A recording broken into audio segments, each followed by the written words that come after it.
What up, folks? It's your boy back with another video. Sitting down in my man cave with a huge smile on my face.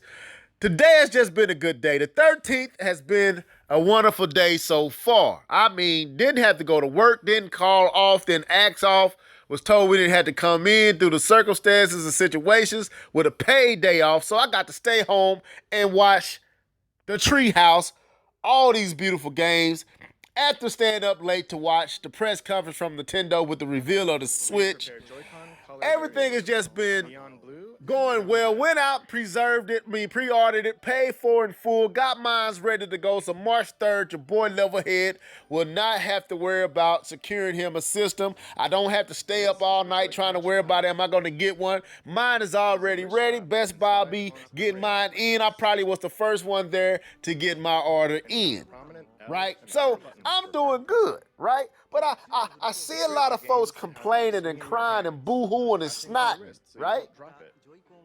Disappointed because they didn't see a ton of games.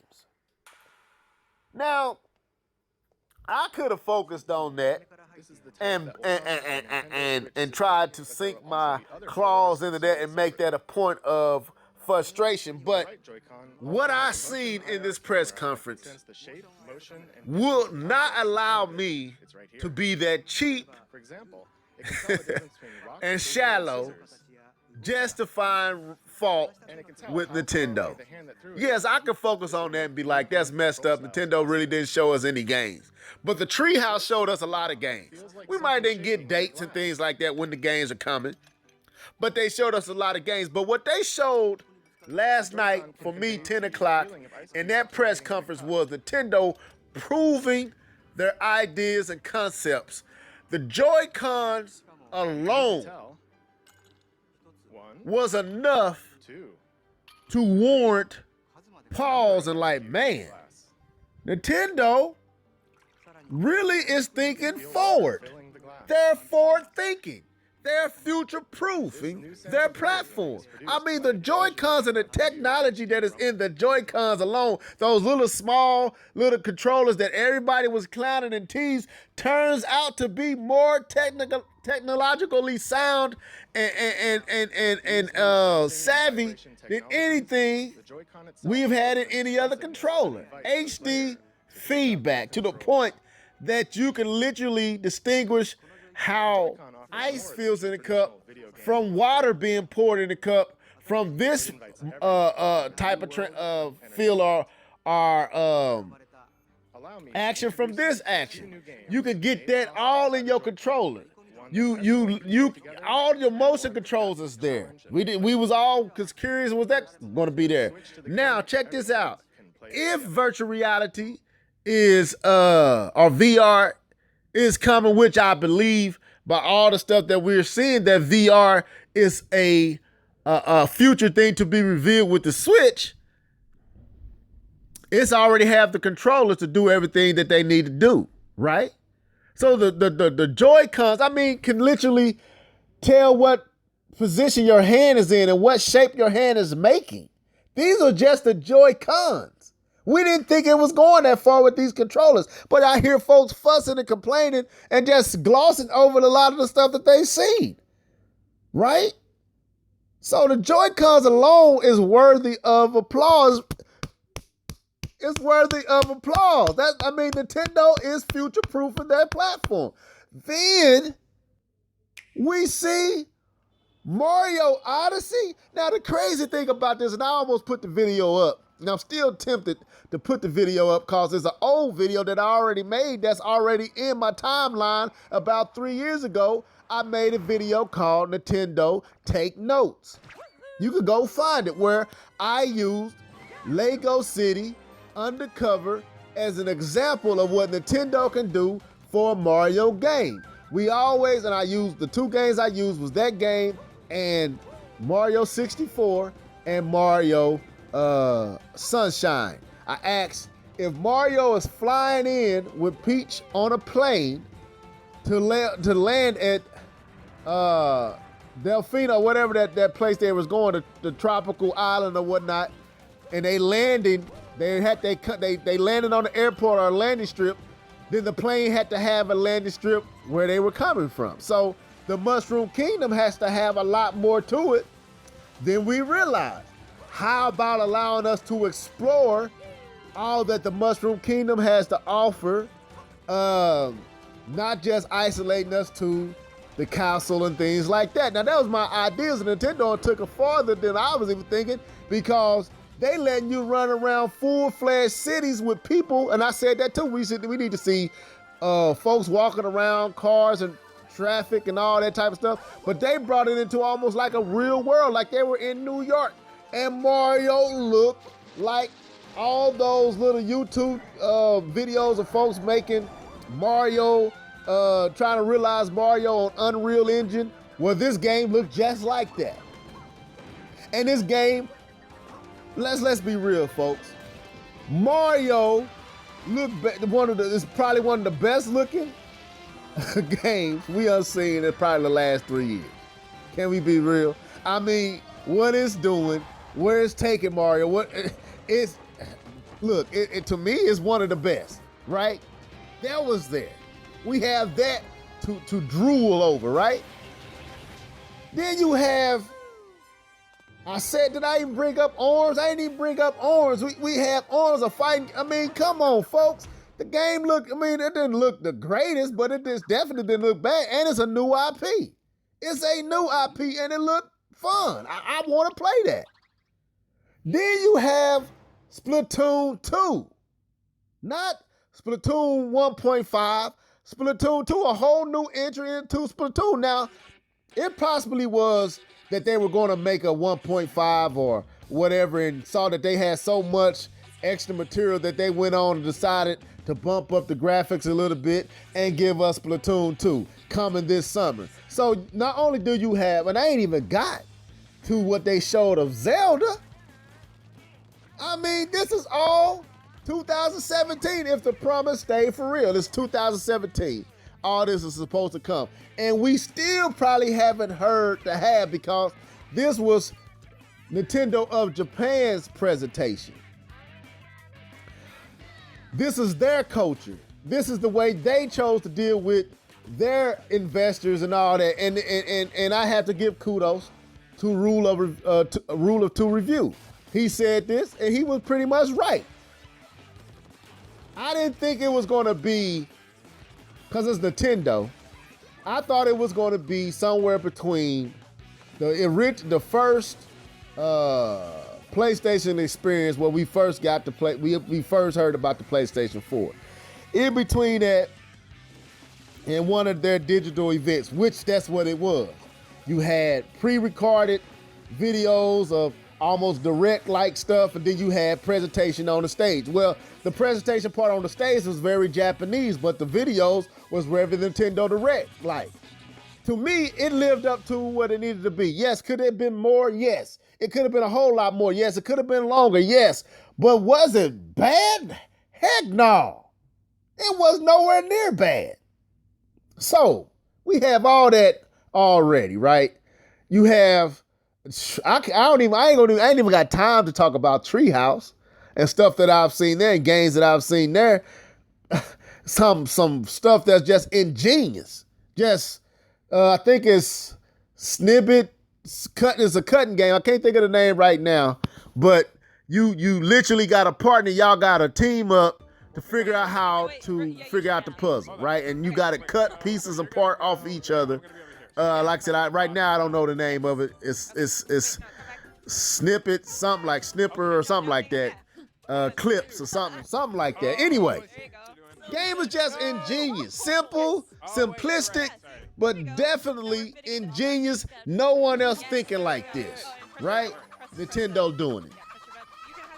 The 1-2 thing, it looks stupid in the presentation because it's very Japanese, but when you watched it on the Treehouse and you saw how the game actually was played, 1-2 take or something like that, ingenious. Don't even have to look at the TV. It's all about timing and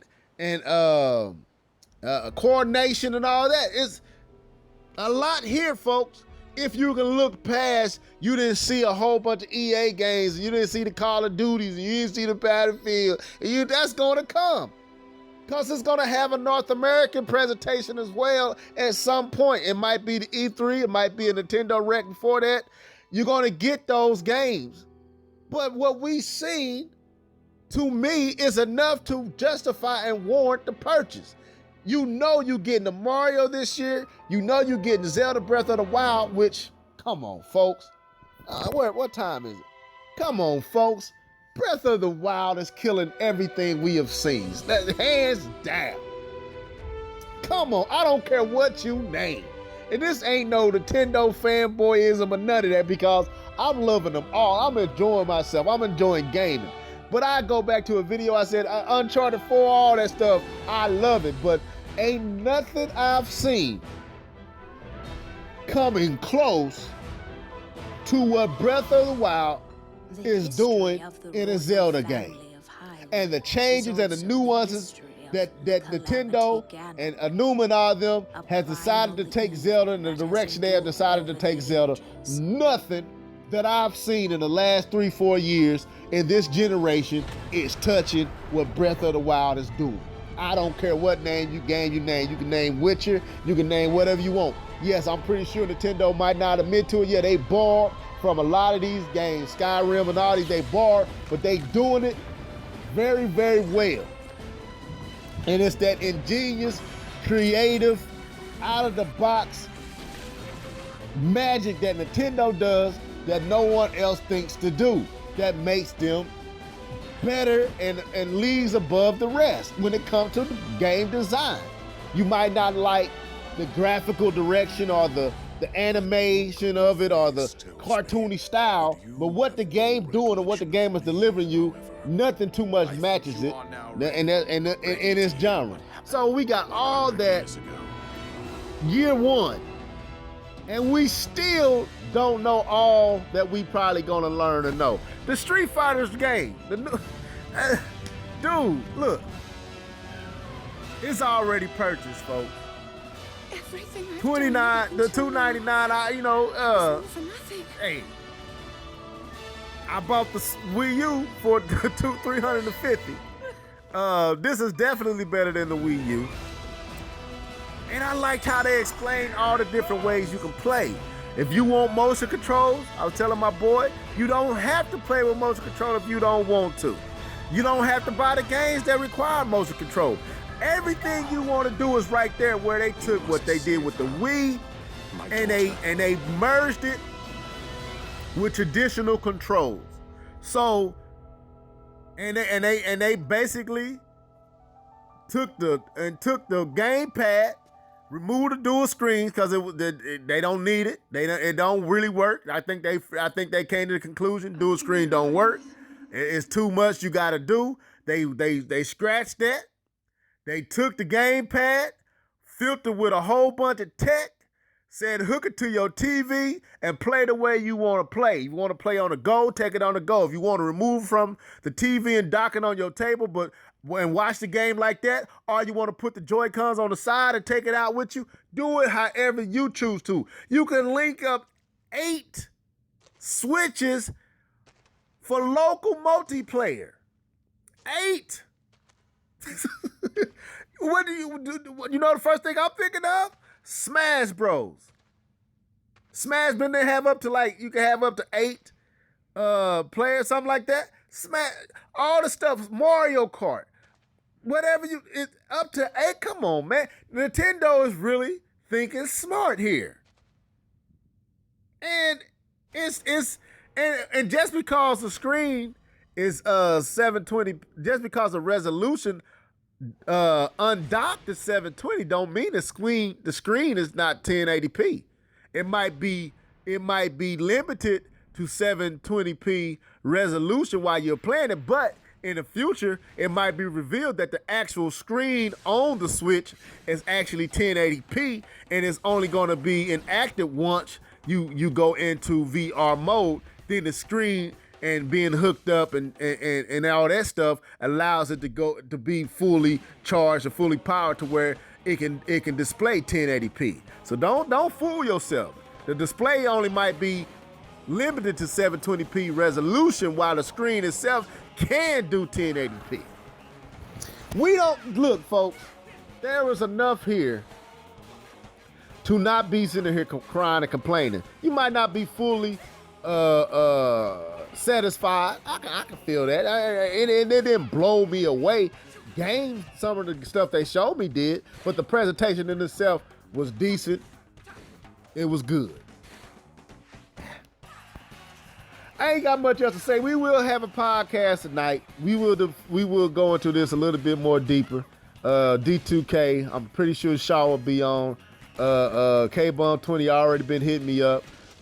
Keith will be on. So we'll be on tonight with the Live and Level Gamers podcast to give our reactions and our take. But this is just a quick take for me. Wipe your tears, folks. Stop crying. Stop looking and searching for something to cry about. We can do that. Hey, I can harp on a whole bunch of things if I chose to. I can harp on a dude who announced Splatoon 2 doing his little move, but it's Japanese culture. I learned my lesson from the past. I can't knock their culture. That's their culture, and they're being true to themselves. I gotta respect that. I used to hate it because I'm thinking like a lot. I was thinking Western, thinking selfishly, thinking about me, but they ain't in America. They were in Japan.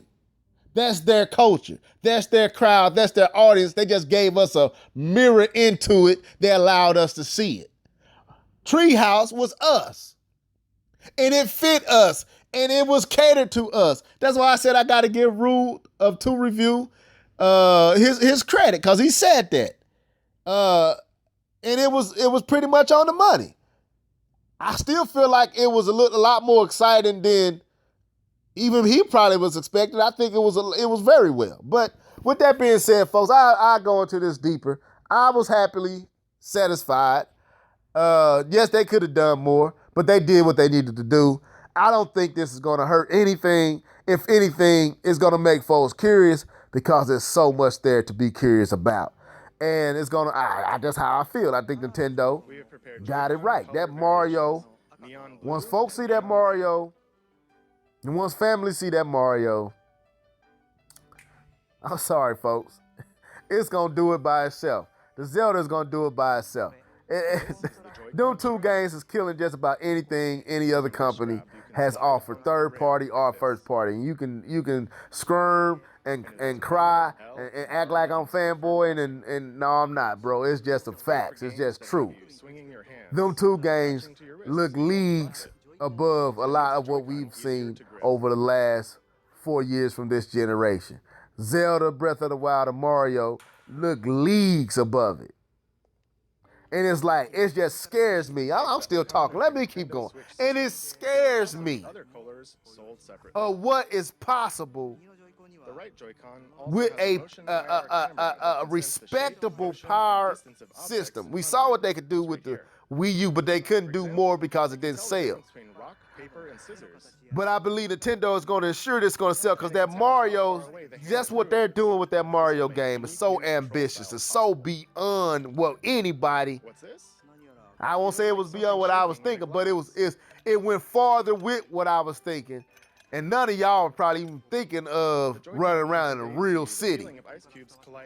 I admit, I wasn't thinking that. I was thinking something like a city for the Mushroom King. No, they said, forget that. If we gonna do it, let's just mock up a New York. And did y'all see all the Diddy Kong, Donkey Kong references on the streets? What's up with that? Dude, it's, oh my God. Anyway, I'm still going, folks. I'm still going. Because I'm learning the company that I claim to love and like. I'm learning them, and I'm learning how to appreciate them, where I probably in the past, I love the games, but I'm loving what I'm seeing from Nintendo. I feel like they've learned their lesson from the Wii U. I feel like they're improving their technology. I feel like they're thinking forward, they're thinking future, they're future-proofing it, and they're thinking out the box in a way that these other companies are not. You can knock them for their style, you can knock them for their goofiness and their culture and the way that they approach, but you gotta admit, These feel like games. That's what it feel like, stuff you want to play. It feel like how you when you walked in the arcade back in the day. That's how I feel when I watch Nintendo stuff. I don't feel like that with these other companies. Not that they don't put out great stuff, but I don't feel like how I felt when I walked into an arcade and I saw all this stuff and I want to play it all and I liked how I felt just jump in and play and have a good time. That's how these games feel. That's how ARMS feel. It's so arcadey and so fun and so quick and fast and enjoyable. It don't have to be all serious all the time. It don't have to be all gloomy and dark and realistic all the time. And I feel like Nintendo is recapturing and I think they're forcing us to remember, like when Simba had to remember who he was when Mufasa came there. It was like remembering and the monkey popped him upside his head. I think Nintendo is kind of doing that to us. Like, y'all need to remember what it was all about. It was about the fun. And somewhere we gonna let gaming take us to being so serious that y'all fighting and fussing and warring over consoles and warring about this and warring about when back in the day, seeing Mario would have been enough. Seeing that Zelda would have been enough back in the day to make they could show, like when the N64 come out, all you had to see was Mario. That Mario game sold everybody on the N64. You didn't have to see 20 million games to say if I'm gonna buy it or not. All you had to do is see that one Mario game and you was like, I gotta get that. Now you gotta see this, you gotta know what's under the hood. Why? Because really y'all wanna be PC heads. That's what done happened, folks. Y'all need to go buy y'all some PCs and be happy. Because that's what y'all arguing. Y'all done turned into PC heads, but y'all don't wanna buy PCs. I'm done, folks, I'm done. 21 minutes, I gave you a good rant. I gave you some excitement. I'm finished, folks. That's all I got to say, Nintendo. You done what you had to do, and you got my money.